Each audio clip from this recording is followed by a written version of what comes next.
Hey everyone, ready for another deep dive? Today we're taking a closer look at Bitcoin. Well, not Bitcoin itself, but the concept of privacy within the Bitcoin world. It's a fascinating topic, isn't it? You've got this revolutionary system that's secure and transparent, but then the question becomes, how do you maintain privacy when every transaction is recorded on a public ledger? Right, it's funny, when you read about Bitcoin privacy, it can sometimes feel a bit shady, like it's only for people who have something to hide. I think that's a common misconception. Privacy isn't just about hiding something, it's about control. It's about deciding how much of your financial information you want to share with the world. And isn't that relevant to all of us, really? I mean, think about it. We don't walk around shouting about our bank balances or flashing our cash in public. Exactly. We value discretion in our everyday lives. It's about setting boundaries and protecting our personal information. And Bitcoin 2.0, at least according to what we've been reading, is all about bringing that same level of discretion to the digital world. Absolutely. It's about empowering individuals to take control of their financial footprint in a system that's designed for transparency. So where do we even begin with this whole Bitcoin privacy thing? One of the first things our sources mention is this idea of reusing Bitcoin addresses. Like, it's a big no-no. Yeah, imagine leaving a trail of breadcrumbs every time you use Bitcoin. That's essentially what happens when you reuse the same address for multiple transactions. You're basically linking them together, making it easier to piece together your financial activity. So it's like creating a map of your Bitcoin journey for anyone to follow. Pretty much. And luckily, with Bitcoin, you have the ability to generate countless unique addresses from your single seed phrase. So it's like having a different hat for every Bitcoin interaction. Exactly. You can use one address for online shopping, another for receiving income, and even separate addresses for different types of Bitcoin-based assets. So it's all about compartmentalizing, making it harder to connect the dots. Okay, I'm starting to get it. But then how do you buy and sell Bitcoin privately if you're trying to stay under the radar? Well, the most private way would be to trade goods and services directly for Bitcoin. Barter system style. Exactly. Or you could use a peer-to-peer exchange like BISC. These platforms allow you to connect directly with other Bitcoin users without going through a centralized intermediary. So cutting out the middleman. I like it, but I imagine those methods aren't exactly convenient for everyone, especially if you're trading regularly. You're right, they're great for privacy, but they can be time-consuming and sometimes limited in terms of liquidity. And that's probably why a lot of people end up using those mainstream exchanges, the ones that, require you to verify your identity. Exactly. KYC, know your customer, is pretty much the standard these days. Right, and it's a trade-off, isn't it? Convenience versus privacy. Precisely. You gain ease of use, but you sacrifice a degree of anonymity. And here's the thing, even when you withdraw Bitcoin from an exchange to your personal wallet, that initial link is still there on the blockchain for anyone to see. So even if you move your Bitcoin off the exchange, it's like that initial connection to your identity is still lingering out there? Right. Someone could potentially trace it back to you. So if you really want to amp up your privacy, that's where mixing services come in. Mixing services. Okay, those are the ones that I always hear about but never fully understood. They always sounded kind of shady to me, to be honest. I get it. The name itself doesn't exactly inspire trust, does it? But think of them like digital blenders for your Bitcoin. They mix your coins with other users' coins, making it much harder to distinguish the origin and destination of your transactions. So you're essentially throwing your Bitcoin into a big pot and scrambling it up with everyone else's. That's a good way to put it. Popular options include things like CoinJoin, Join Market, and Wasabi Wallet. I've definitely heard of those. But are mixing services even legal? I mean, it sounds like something that criminals would use. There's that misconception again. While mixing services can be used for illicit purposes, they're also valuable tools for privacy-conscious individuals. It's like using a VPN. Just because some people use it for nefarious activities doesn't mean the technology itself is bad. Okay, I see your point.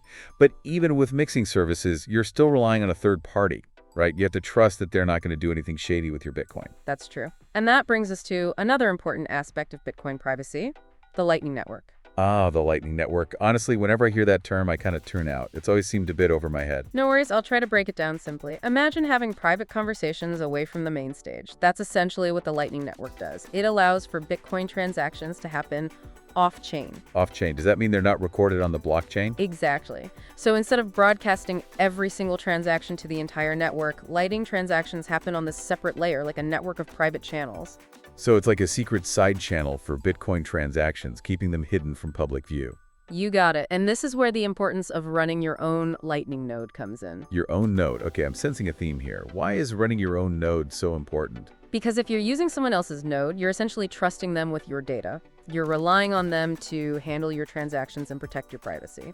But when you run your own node, you're in control. You're not giving away your information to a third party. So it's like taking ownership of your own privacy infrastructure. I get it.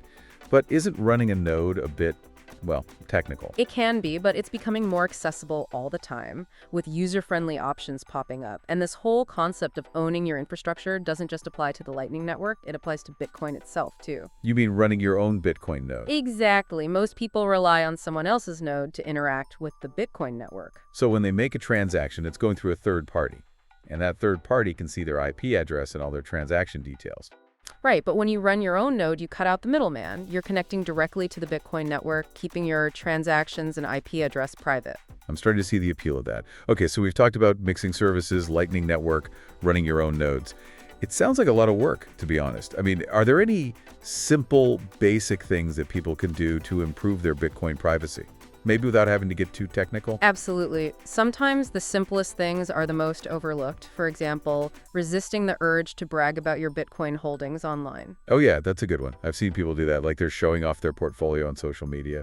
It's tempting to share your wins, I get it, but in terms of privacy, it's not the smartest move. It's like waving a giant "rob me" sign. Right, because even if you're using an anonymous online profile, it's not that hard to connect the dots and figure out your real identity. Exactly. And speaking of real-world risks, how you store your seed phrase is super important too.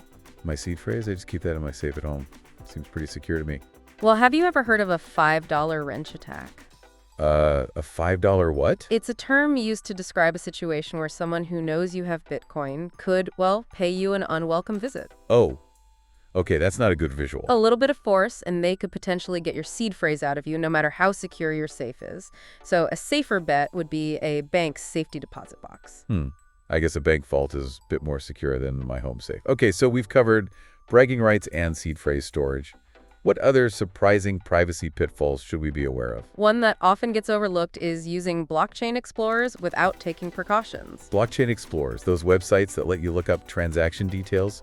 What's so risky about that? It's not inherently risky, but if you're constantly checking your transactions or digging into blockchain data, you're potentially linking your IP address to your Bitcoin addresses. Oh, right. Because those websites can see my IP address. And if they can connect that to specific Bitcoin addresses, well, there goes my privacy. Exactly. And keep in mind that blockchain analysis tools are becoming incredibly sophisticated. Even seemingly harmless actions can potentially leak information. That's a good point. So to recap, we've talked about avoiding address reuse, using mixing services, running your own nodes, being mindful of what you share online, and being cautious with blockchain explorers. What else?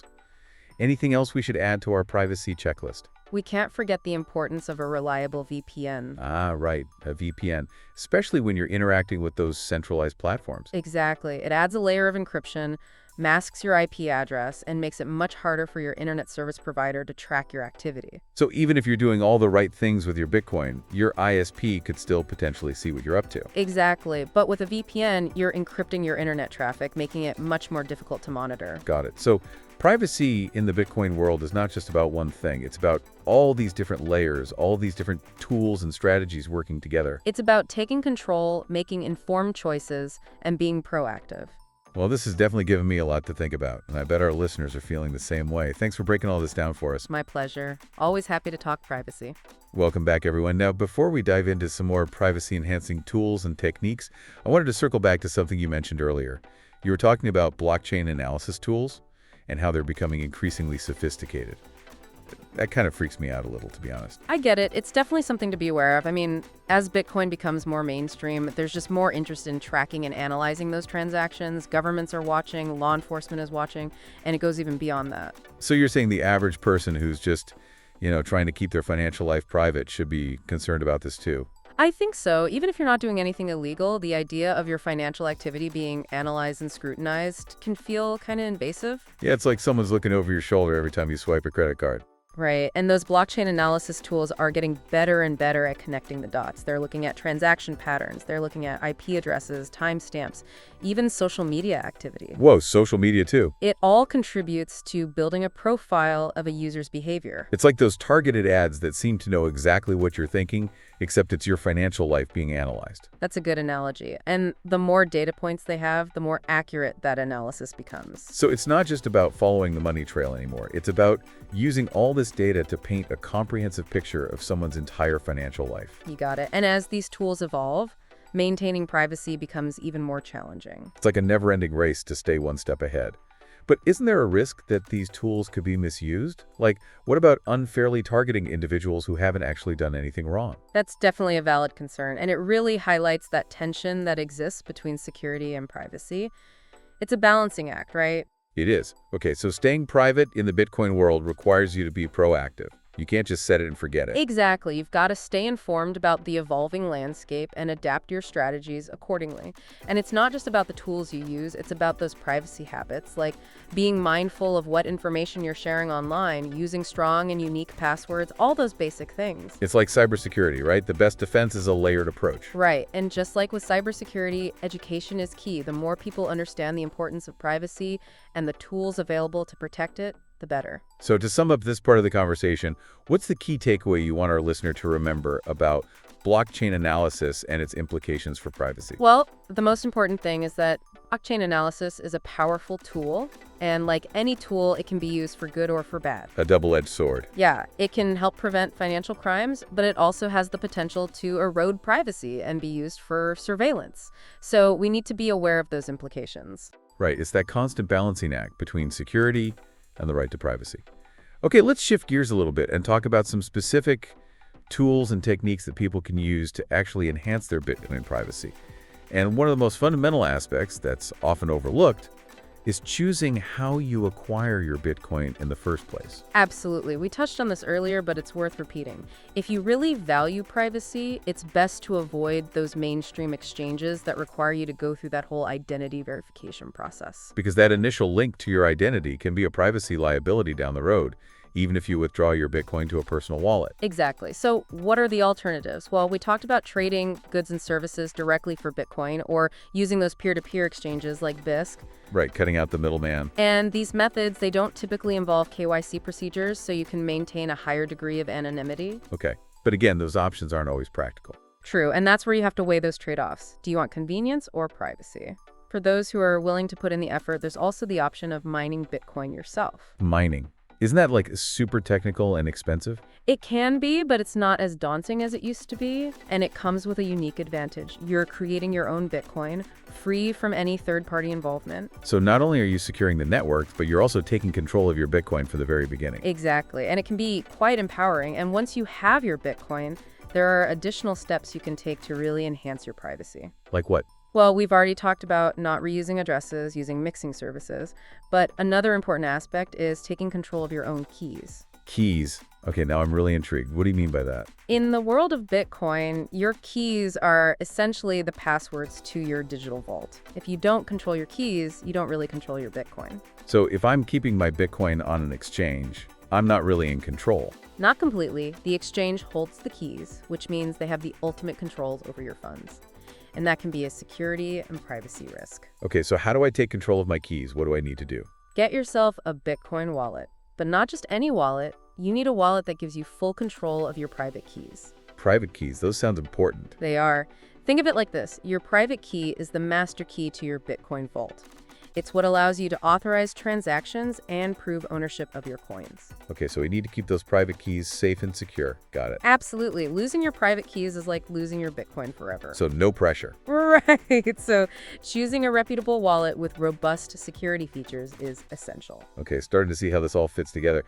But with so many different wallets out there, how do I choose the right one? It really depends on your individual needs and priorities. Some wallets focus on ease of use. Others prioritize those advanced privacy features. It's about finding the right balance for you.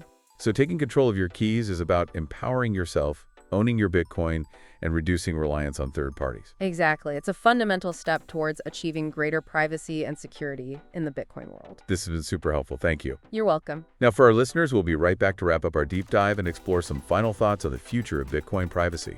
Stay tuned. And we're back for our final thoughts on Bitcoin privacy. Wow, we really went deep on this one. What really clicked for you through all this? Anything surprise you or change how you think about Bitcoin privacy? You know, what really struck me is just how much control we actually have over our privacy in the Bitcoin world. It's not just about being totally anonymous, it's about making informed choices, like actually taking steps to protect our financial info. It is kind of empowering, isn't it, to realize that we're not just stuck in the system, we can actually do something to protect our privacy.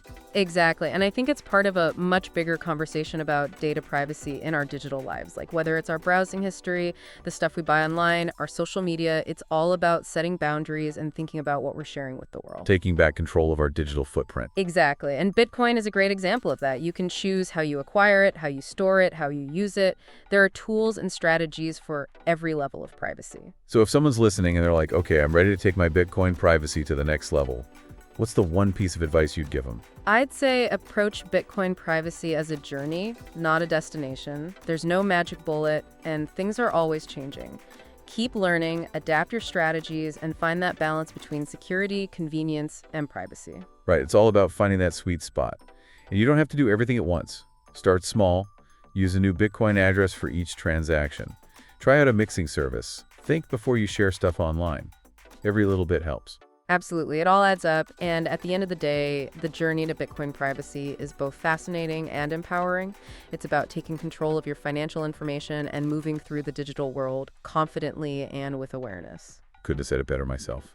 Well, this has been an incredible deep dive. Thanks for sharing your insights with us. My pleasure. Always happy to talk about privacy. And to our listeners, thanks for joining us on this journey. We hope you learned something new and feel inspired to take control of your Bitcoin privacy. Until next time, stay curious, stay informed, and stay private.